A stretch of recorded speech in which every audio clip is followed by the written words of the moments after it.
We all know the story we are taught in school, tens of millions of years ago. Dinosaurs ruled the earth, and humans were nowhere to be found. Our kind, we are told, arrived long after those colossal beasts turned to fossils and dust. But what if that neat timeline is not the whole truth? What if, buried beneath sand, stone, and centuries of silence, there are traces of humans that simply should not exist?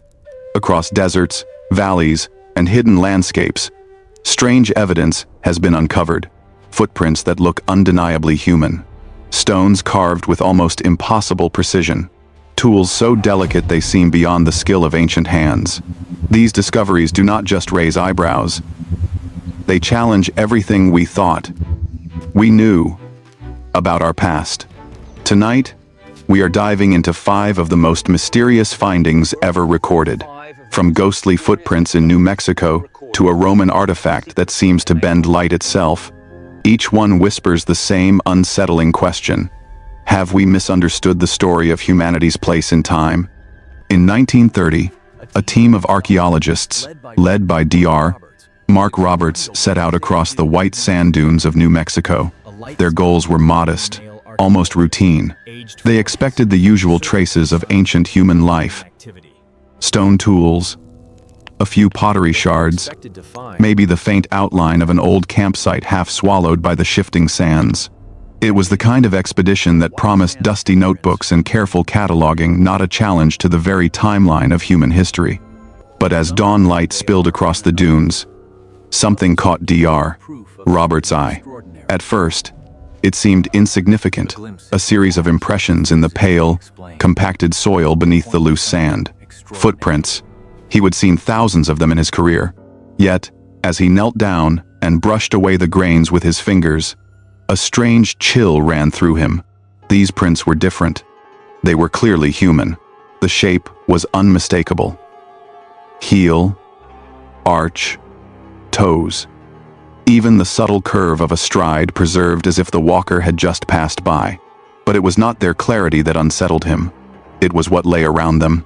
The team began to uncover more prints, extending in a line across the landscape, as though a group of people had once walked calmly through this very place.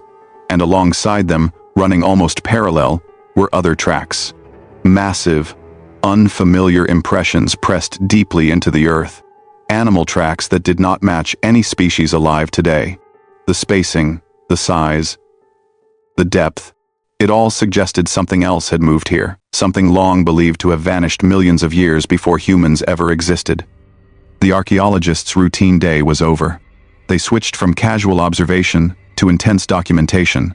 Every footprint was measured, photographed, and mapped. They traced the paths, comparing stride lengths and directions. The human footprints and the mysterious animal tracks seemed to weave together, as if whoever had walked here had done so in the presence of these enormous creatures, not fleeing in panic, but moving with purpose, side by side. As the evidence grew, so did the unease. How could humans have walked the same ground at the same time as creatures we categorize as prehistoric? Was it possible the dating of these layers was wrong, or was something far stranger at work, something that hinted at a chapter of history we have not fully uncovered? Decades later, the white sand's footprints remain a puzzle that refuses to fade. Some researchers write them off as misinterpretation or geological coincidence. Others insist they point to something extraordinary. A glimpse into a version of the past where our species might not be as late to the story as we think. The mystery of the white sand's footprints is unsettling enough. But thousands of miles away, high in the Andes of Bolivia, another puzzle in stone raises even more questions about what ancient humans were truly capable of. In the spring of 1950, a local guide near Pumapunku spoke of strange formations on a remote hilltop, shapes that only revealed their true form at sunrise. Curious and skeptical, an archaeological team agreed to follow him. Before dawn, they began their ascent, climbing through steep, mist-covered terrain, the chill of the high altitude biting at their lungs. The path was narrow and rarely used, a trail more suited to wandering animals than human feet. As the first light of morning cut through the fog, they reached the summit and stopped in stunned silence. Spread across the hillside were towering stone walls, some collapsed, some still standing defiantly against time. Each block was massive, many weighing tens, even hundreds of tons, yet it was not just their size that left the team speechless. It was the precision. The stones fit together so perfectly that not even a knife blade could slip between them. There was no mortar, no visible binding material, just stone on stone, locked in place as if grown from a single giant piece. The archaeologists moved closer, tracing their fingers along the surfaces. Every edge was sharp, every corner exact. Some stones were carved into intricate H shapes and interlocking forms, as though part of some enormous puzzle. These were not rough, hurried constructions. They were deliberate, calculated, and engineered to endure. The team began measuring angles, joints, and cut depths, noting how each piece appeared to anchor the next, distributing weight in a way that could resist earthquakes and centuries of harsh weather. Then came another strange realization. As they studied the layout, patterns emerged. Certain walls and structures seemed aligned not just with the landscape, but with the sky. The rising sun, the solstices, and particular star patterns appeared to line up with key points in the stonework, as if the builders had encoded astronomical knowledge into the very bones of their architecture. But how? These stones weighed up to 200 tons. Moving them would challenge even modern machinery. Yet they had been cut, transported, and positioned long before cranes or trucks existed. No tool marks that matched known ancient methods. No written records explaining their purpose. Just the stones themselves, silent and immovable. Standing there in the thin mountain air, the team had to wonder, who were the architects of Pumapunku? Were they simply a highly skilled but forgotten civilization? Or were they drawing on techniques, knowledge, or even influences we still do not understand? While the stones of Pumapunku challenge our understanding of ancient engineering, another mystery lies not in towering monuments, but in objects so small they are almost invisible. To uncover this one, we travel to central India, to a place known as the Bhimbetka or Bhimbeka, rock shelters, where the walls themselves carry the memory of ancient lives.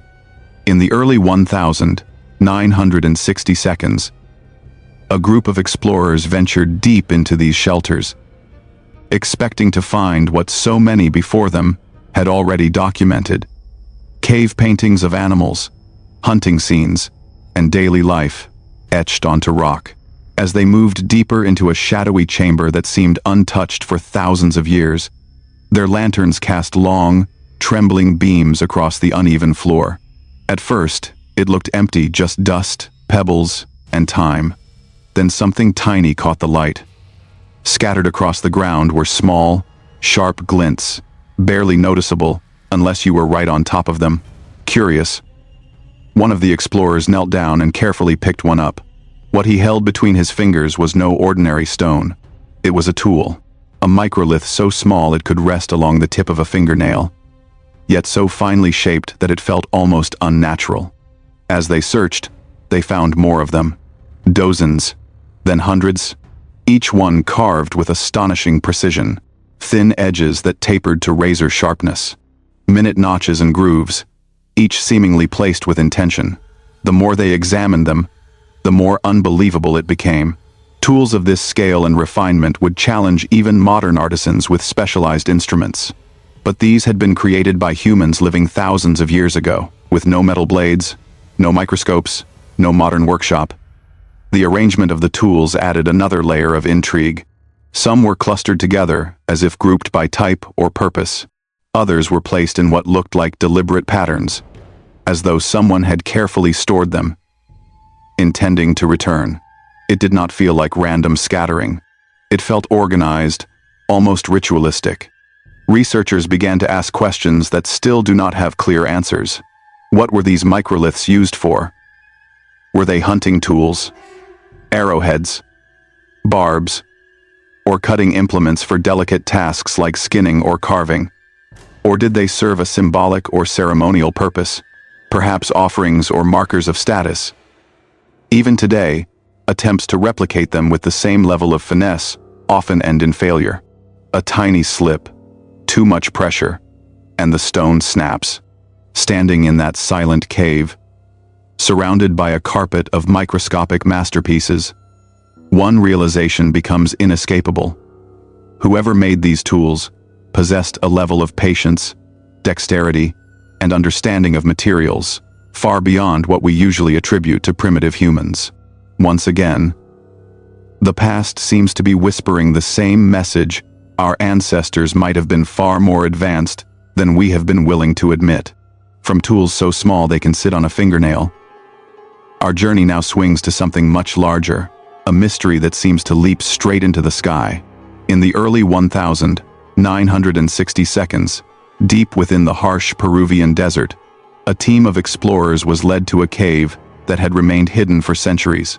The approach was brutal: scorching days, freezing nights, and winds that carved dust into the skin like tiny blades. By the time they reached the cave entrance, they expected little more than a few faded carvings of hunters, animals, and village life.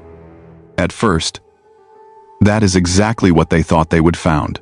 As lantern light licked the stone walls, familiar shapes emerged: human figures, animals, scenes that felt almost routine in the world of ancient rock art. But then one of the researchers noticed something odd in the corner of a panel, a shape that did not quite fit. Wings. Not the wings of a bird or insect, but something rigid, structured, mechanical. Brush by brush, stone by stone, the dust came away. What emerged left the explorers staring in stunned disbelief. The carvings depicted humans operating machines that looked eerily like flying devices. There were images resembling gliders, with wide wings and elongated bodies. Others bore a striking similarity to early helicopters, with rotor-like shapes carved above the figures. Some panels even showed craft that looked suspiciously like modern airplanes, complete with wings, tails, and enclosed sections that could easily be read as cockpits. The humans carved beside them were not casual observers. Many appeared to be pilots. Some figures were etched wearing what looked like protective suits or helmets. Their hands were carved gripping levers, handles, or panels, frozen in poses that suggested concentration and control, as if mid-flight had been captured in stone. The level of detail was startling. Lines indicated layered components, control panels, and structural supports. The positioning of wings and bodies hinted at an understanding of balance, lift, and motion. This was not just someone doodling strange shapes. It looked like a deliberate attempt to record how these machines worked. And there was not just one carving. There were hundreds. Stones across the cave depicted variations of these devices. Small, simple gliders. Larger, more complex constructs. Arrangements that seemed to evolve from crude to refined. Patterns across the artwork suggested trial and error, experimentation, observation. Almost like an ancient blueprint archive, etched into rock. How could a culture thousands of years old possess such imagery? Were these literal depictions of machines they saw or used? Symbolic visions, mythological journeys through the sky, or echoes of knowledge passed down from something or someone far ahead of its time? In this silent desert cave, the stone seems to whisper a dangerous idea. Perhaps the dream of flight did not begin with the Wright brothers. Maybe, just maybe, someone else took to the skies long before history was ready to record it. Our final mystery does not tower like Pumapunku's walls, or stretch across deserts like ancient tracks. It sits quietly in the dark, small enough to be cradled in two hands. Yet it bends light itself, in a way that feels almost impossibly advanced. Deep inside a long-forgotten Roman tomb, a small team of researchers worked their way through dust and debris, cataloging the usual remnants of a life long ended. Broken pottery, faded trinkets, fragments of tools no one had touched for centuries. It was the kind of work that demanded patience more than excitement. until one of them uncovered a fragile glass cup. At first glance, it seemed unremarkable. The carvings along its surface were delicate but not unusual scenes and patterns you might expect from Roman artisans. The glass itself was a deep green, muted in the dim light of the tomb. If they had simply packed it away and carried it out, history might have lost one of its strangest clues. But then the sunlight shifted. A thin beam slipped through the narrow opening of the tomb and struck the cup. In that instant, the object transformed. The deep green glass flared into a brilliant, ruby red, glowing as if lit from within. The researchers froze, watching as the color changed depending on the angle of the light, like a solid piece of captured sunset twisting in their hands. This was not paint. It was not a surface trick. The color shift was woven into the very material of the cup. Later analysis would reveal the secret. Microscopic particles of gold and silver suspended in the glass, arranged so precisely that they manipulated light on a level even modern scientists struggle to fully replicate. In today's language, we would call it something close to nanotechnology. Yet this cup was crafted centuries ago. The team examined it from every angle, tilting it, rotating it, tracing the fine carvings along its surface. Every movement revealed a different play of color, a new facet of its hidden design. How, they wondered, could artisans working with furnaces and hand tools have achieved something so sophisticated? Did they understand the science behind it, or stumble onto it through relentless experimentation? This Roman cup is not just an object of beauty. Like the white sand's footprints, the impossible stones of Pumapunku, the microlithic tools of Bimbetka, and the carved flying machines of Peru, it hints at a past far more complex than the neat timelines in our textbooks.